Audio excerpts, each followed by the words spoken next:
going to jump right into it because we have some time constraints today. Dan has another 20-30 minutes to his sermon. I did not have that much, but at least 15. So I'm going to go ahead and pray, and then we'll get right into it. Dan will take some prayer requests During the break. Yeah, during the break. All right, dear Heavenly Father, thank you for this day. Dear Lord, I pray, Lord, that you bless the service today. Thank you for the preparation that's gone into it. Thank you for bringing us together.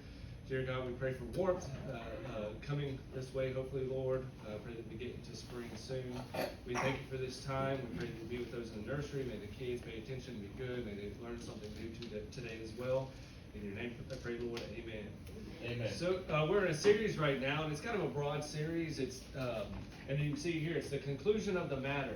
And if in Ecclesiastes, that's where we got it from. Ecclesiastes is about a preacher, and he's talking about his pursuit of wisdom and his pursuit of happiness and his pursuit of pleasure. And he goes through a whole slew of things. And over again, he finds out that everything that he tries to make himself happier, to make himself better, and make his life better, it's all vain. It's a vain pursuit, and it's not to the glory of God. And so when we come to the end of the whole thing, it says, "Let us hear." This is in Ecclesiastes, verse 12:13. It says, "Let us hear the conclusion of the whole matter. Fear God and keep His commandments, for this is the whole duty of man." And when you break that down. What is the fear of God? What does it mean? Well, many times, about 10 times in the Bible, it says the fear of the Lord is. The fear of the Lord is, and it's really it's saying what it can do for you and what it does for you. Like the fear of the Lord is the beginning of knowledge and something like that. Well, in Proverbs chapter 8:13, we actually finally get what I believe is the definition of what the fear of the Lord is, and it's very simple. The fear of the Lord is to hate evil and to put it aside, and that makes perfect sense because right beside fear God, it says, and keep His commandments. What God is saying at the end, the whole conclusion of the matter is, number one, is that we're supposed to hate evil, and that we're supposed to keep His commandments. And we know that Jesus said that if you love me, you will keep my commandments. And so we're supposed to do what the Bible tells us to do, and that's the whole. And it says right there, it says, for this is the whole duty of man. And from this series, what it is and like I said last week, is that I'd like to give Jeremy some opportunity to jump in too, or Brother Dan, if you want to teach Sunday school sometime, and the opportunity to expound upon this. We'll take different stories and different lessons in the Bible, and what is the conclusion? What are we being taught from these stories? And today I'm excited because this is going to be a traditional Sunday school. We're going to look at the life of Samson in the Bible, and we're going to look at the conclusion of the matter there. We're actually going to jump right to the conclusion. If you have your Bibles, or if you have your device with you, go ahead and turn to Judges chapter 16, verses 30. And the story of Samson is found in Judges. There's four chapters, 13, 14, 15, and 16.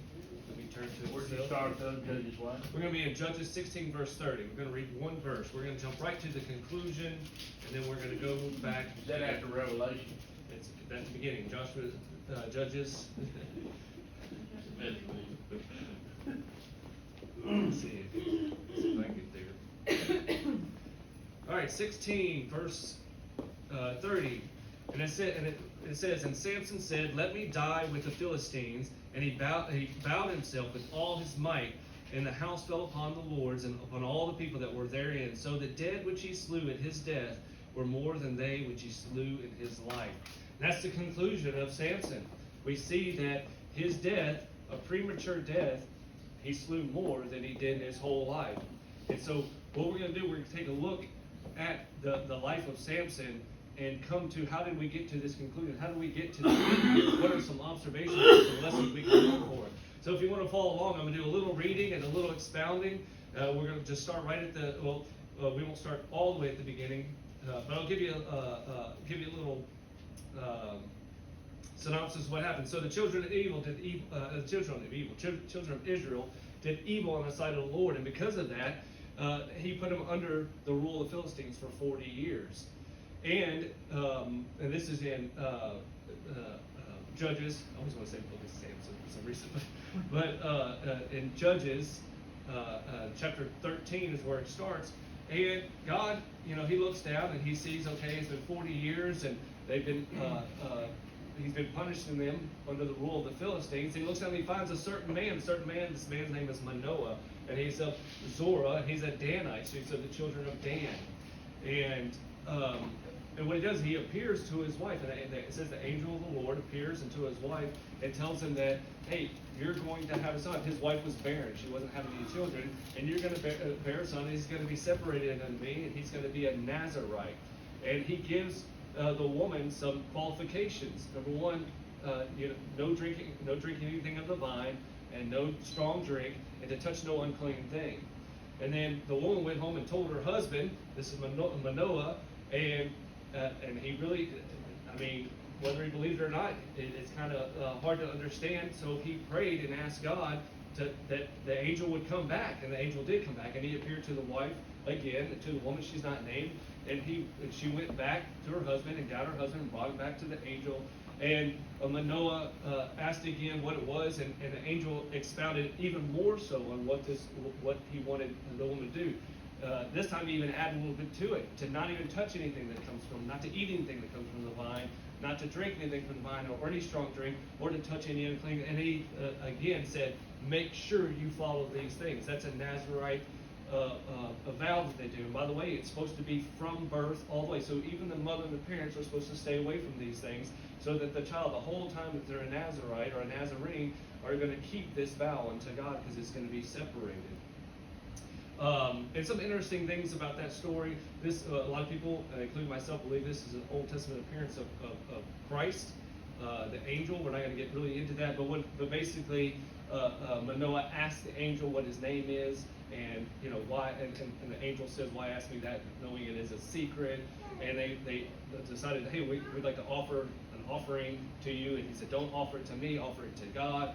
And then it says the angel did wondrously in their eyes, and it was terrible and fearful. And the angel went up in the fire, up into the sky. But then later on, they literally said, "We were in the presence of God and didn't kill us." And so we kind of get a thought there that was Jesus Christ in the Old Testament. There's some great story, great illustration of the Old Testament appearance of Christ. But then that brings us to chapter 13, 24 through 25. So Manoah's wife was barren, and in verse 24, and chapter 13, it says, "The woman bare a son, and called his name Samson, and the child grew, and the Lord blessed him, and the Spirit of the Lord began to move him at times in the camp of Dan, between Zorah and Eshtaol."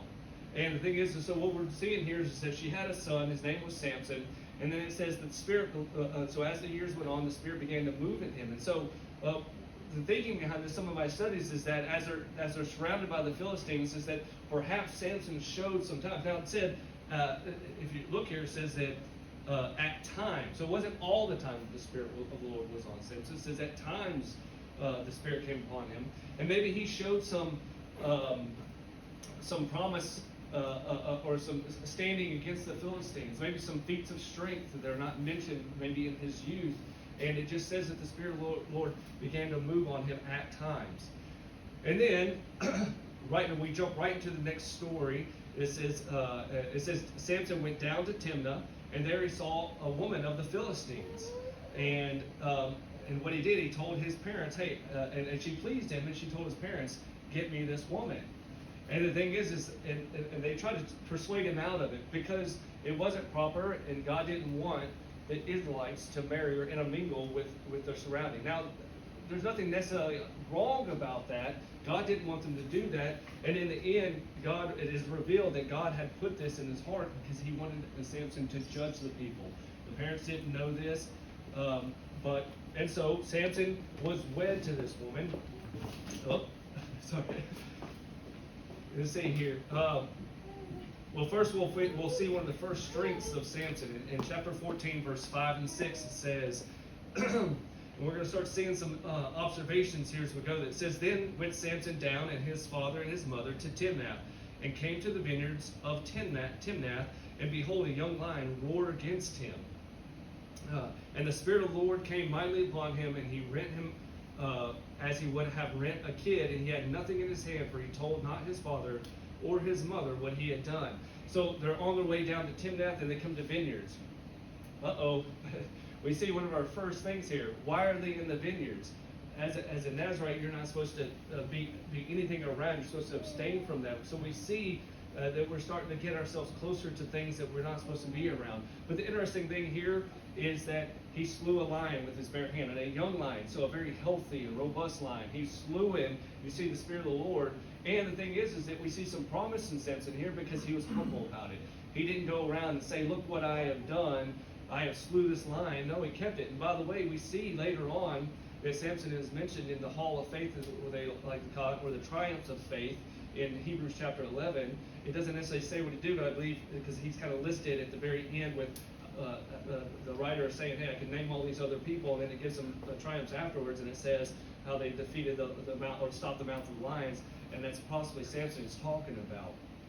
So he slew the lion, and then he went down to Timnath and spent some time and met the daughter of the Philistines, then left and came back after some time. Everything in the premarital world of the Israelites and of the ancient Near East, or whatever you like to call it in the books I've read, it was a long marital thing. It wasn't just we think a year or two is pretty long here. This took some time, many months, and even feasts in the Philistines was 7 days before even a wedding, and still you're still not necessarily married right away. But on the way back to finally come to his bride and to be part of the wedding festivities and stuff, on his way back, he decides to go back to the vineyards, to where he killed this lion. Now, this might be a first instance of where you might see some pride come into him. Hey, I want to see what happened. I want to see whatever happened to this lion that was there. And when he went back he saw the lion that he had slew, and he saw that in this dead carcass of this lion that there was some honey, or some bees that had made their nest there, and there was some honey. It says in 14 verse 7 through 8, it says, and he went down and talked with the woman, and she pleased Samson well. And after a time he returned to take her, and turned aside to see the carcass of the lion, and behold, there was a swarm of bees and honey in the carcass of the lion. And he took thereof in his hands, and went on eating, and came to his father and mother, and gave them. And they did eat, but he told them not that he had taken the honey out of the carcass of the lion. And so we see there, once again, what was one of the things that they were supposed to do? They're supposed to not touch the unclean thing. And there he went to a lion, a dead beast, which they were forbidden from touching, and he took honey out of it. But even in that, though that was wrong, and that would technically break his, and that did technically break his Nazirite vow, he took honey, but he still, through humility, said he didn't keep it to himself. So he went and offered it to his parents and stuff. And you can see if you do some study on that, it's interesting how the Bible talks about giving to others and not taking so much of yourself, consuming too much yourself. So we still see promise, even through mistakes, that Samson still has a heart to do what's right there. And then from that, we see that in verses 12 through 14, it says, and Samson said unto them, I will now put forth. So he's with the wedding party, and part of the wedding party, there's 7 days of feast in the Philistines. By the way, there's seven feast days of the Philistines. A lot of times in the Christian world, we believe that that the Jews celebrated 7 days of feast, the wedding, like a wedding feast in Jews. You'll never find that in Jewish in the Torah or anything like that. This is what he's celebrating, a Philistine custom of 7 days of feast.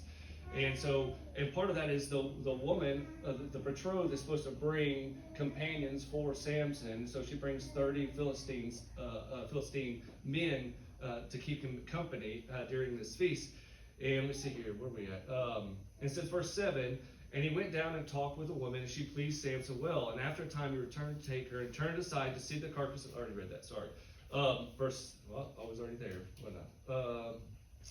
Verse 12. And Samson said unto them, I will now put forth a riddle unto you. If you can certainly declare me within the 7 days of the feast and find it out, then I will give you 30 sheets and 30 change of garments. But if you cannot declare it me, then shall ye give me 30 sheets and 30 change of garments. And they said unto him, Put forth thy riddle, that we may hear it. And he said unto them, Out of the eater came forth meat, and out of the strong came forth sweetness. And they could not in 3 days expound the riddle. And so he gave them this riddle, and it had to do with the lying, and they couldn't expound it in the 3 days. And what you can see, really, if you read the story, they actually went to his wife, and they, from the very beginning, and asked her to find it out from him. And after 3 days, they pressed even more to his wife and threatened to burn her and her father if she did not get the answer for them. And then we see that Samson is betrayed by his wife and tricked by those that he gave the riddle. In verses 18 and 19, it says, "And the men of the city said unto him on the seventh day before the sun went down, What is sweeter than honey, and what is stronger than a lion? And he said unto them, If ye had not plowed with my heifer, you would not have found out my riddle." It says, "And the Spirit of the Lord came upon him, and he went down to Ashkelon, and slew 30 men of them, and took their spoil, and gave change of garments unto them which expounded the riddle. And his anger was kindled, and he went up to his father's house, and Samson's wife was given to his companion, whom he had used as his friend." So they plowed with his heifer, meaning that they were messing with his wife, pressing her, and they revealed the riddle to him. And because of this, to honor the wager he met with them, he went down, possibly knowing where a camp of Philistines was, probably gathered against the children of Israel, and he slew 30 of them. So each change of garment was of one dead Philistine that he presented, and the sheets and stuff, to the Philistine people. And then he left, high and dry, out of his anger. He left his wife behind and went back home to the home of his father, which is in Zorah. And then what we see here is that his wife was given to his companion. And it kind of makes sense, this whole story, that whole part probably wouldn't have taken place if the Philistines were just left well enough alone. And you could see why his father-in-law would probably think that he was gone for good. I mean, he was betrayed by his wife, but he still loved her. We know he loved her because it said he loved her. And so Samson comes back and he says, "Hey, I'm going to go into the tent to my wife." And his father-in-law, or previous father-in-law, forbade him from doing it and said, "I had given him to your companion," and he was wroth. He said, but his father-in-law did offer the younger sister, and even said, "Isn't she more fair?"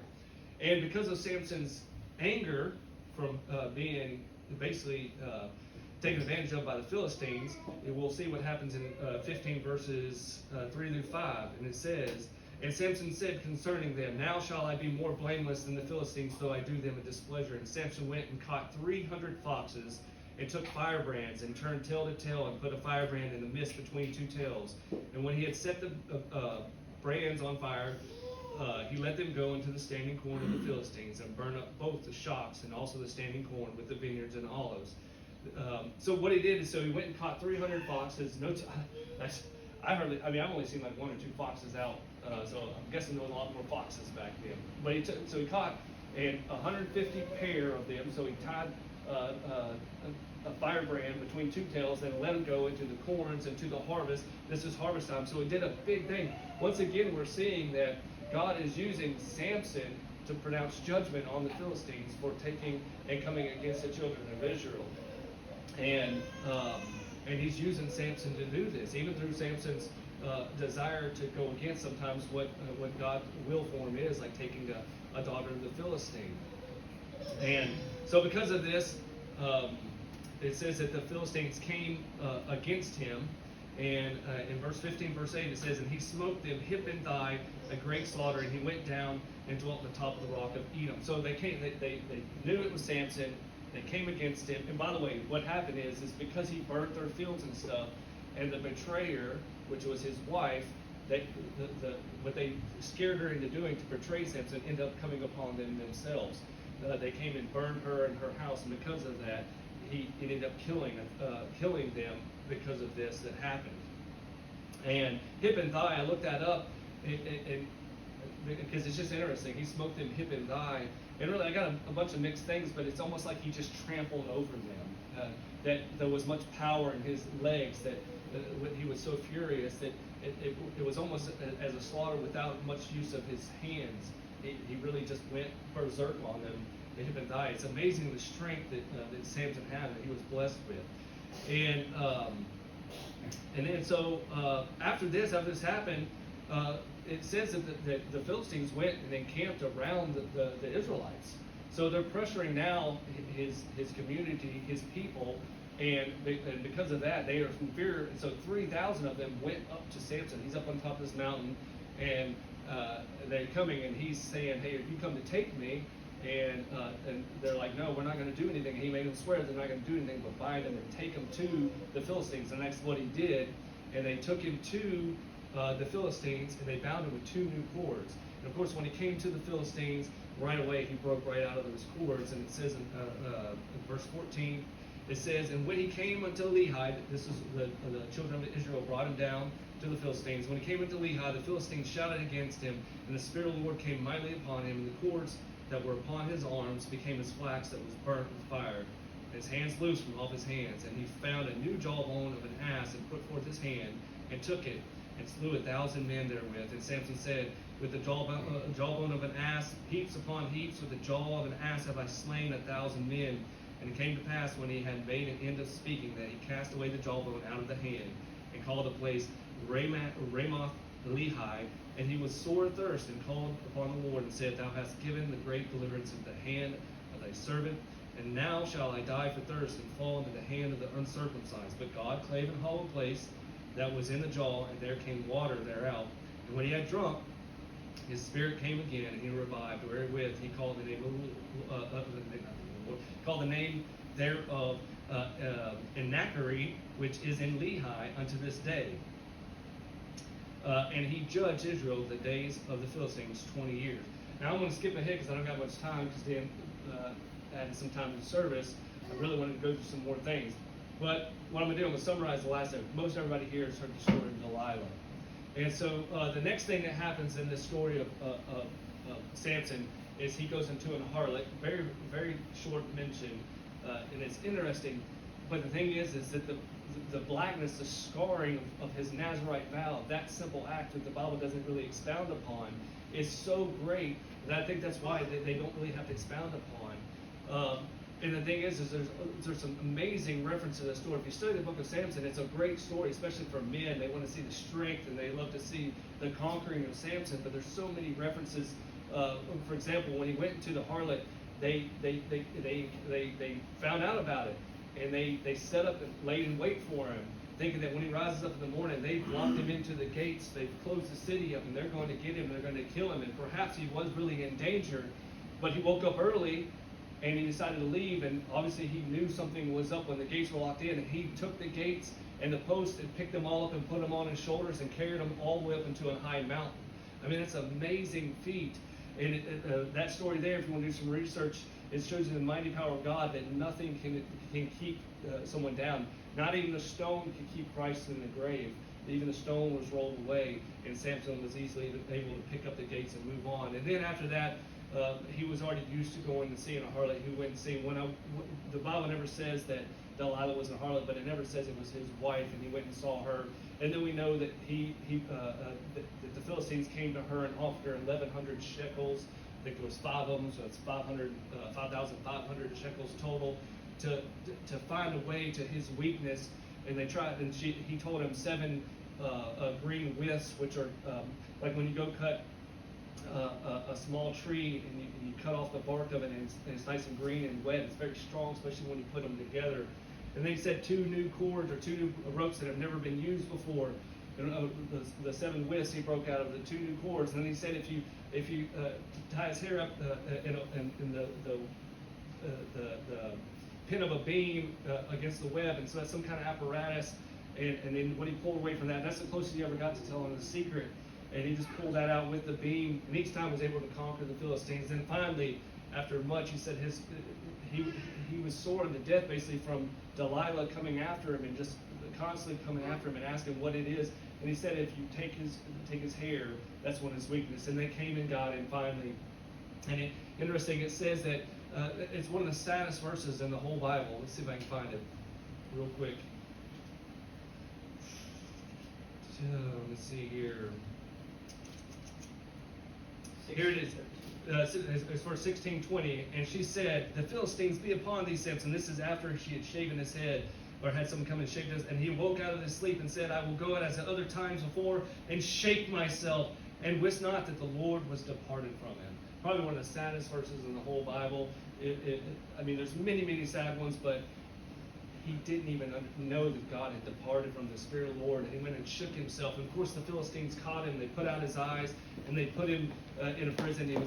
He was a working prison. And then they all gathered together, 3,000 lords and ladies of the Philistines, and they were on this big house that they had. And 3,000 people was an enormous place. And when he was brought out, he asked the lad to take him and put him up against the post. and so that he might have somewhere to rest. And then he asked God to avenge him because of his eyes, which is interesting. And it also makes a mention that his hair began to grow back.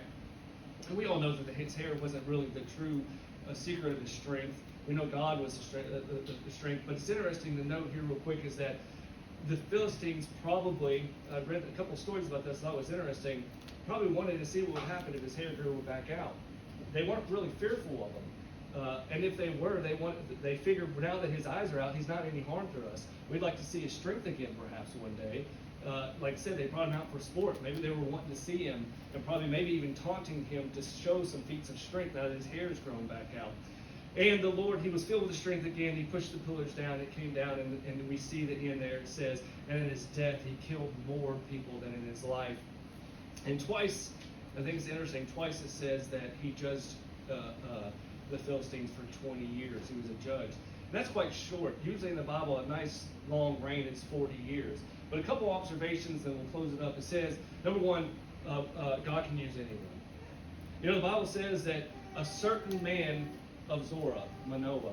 So there was no rhyme or reason, but he picked Manoah and said, hey, your son is going to be a Nazarite to me. There's no rhyme or reason to that. God just chose a man, and God will choose you. He has chosen you to be a servant of him, to serve him, to fear God, and to keep his commandments. Number two, another observation, God is long-suffering. We see the life of Samson over the 20 years. Samson continues to stay close to things he ought not. He is letting the lust of the eyes control him. The beautiful women of the Philistines, the vineyards, going and looking, the pride of life, going and looking at some of his accomplishments. But over and over, we see that God continues to want to use him, and he's long-suffering and willing to allow Samson to continue to make these mistakes because he's still set him apart. Number three, God is forgiving. You know how many times that Samson broke his, I don't even know, he broke his Nazarite vow, but yet God still forgave him and restored him back to his place. And that's something we need to keep in mind. And every time we're in this life where when we mess up, we believe it's over. We do no more. We got to move on to plan B because God can't use me like I planned on. I surrendered to go to the mission field. I surrendered to preach, but I can't do that anymore because I've messed up. A sermon I heard a long time ago, it says, go back to plan A. God called you to plan A, he didn't call you plan B or plan C or plan D. Go back to plan A. When you mess up, go back to what God's originally called you to, and that's what God is. He's forgiving. And Samson showed every time he messed up, he would come back to God and would be filled with the Spirit of God. But in the end, God, this is my number fourth observation, God will not stop you from pursuing your own lust. He is long-suffering. He can use anyone. He is forgiving, but he's not going to stop you from pursuing your own lust. We see that. And in Romans chapter 1, it says that he'll give you up to your own lust. Eventually, God's going to let you do what you want to do. He's just going to step back and let you do it. And my fifth observation is, but this is something you need to keep in mind. God's will be done. If you want to put a little into it, whether you like it or not. Thing is that in the end, God's will is going to be done. We find out with the Pharaohs, their hearts were hardened. He didn't harden their hearts because he just wanted them to be hardened. Their hearts were already going to be hardened. In his foresight, he knew that they would never turn to God.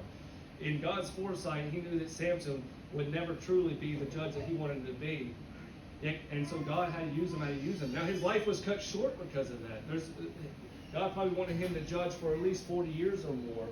And we need to remember that. And as we continue to serve God and do things, he is long-suffering, he is forgiving, but we're going to be beholden to the cords of our sin. And the thing is that God wanted Samson to be a judge, and he used him to be a judge. And we see that well over 4,000 or 5,000 people were judge, juror, right there with Samson.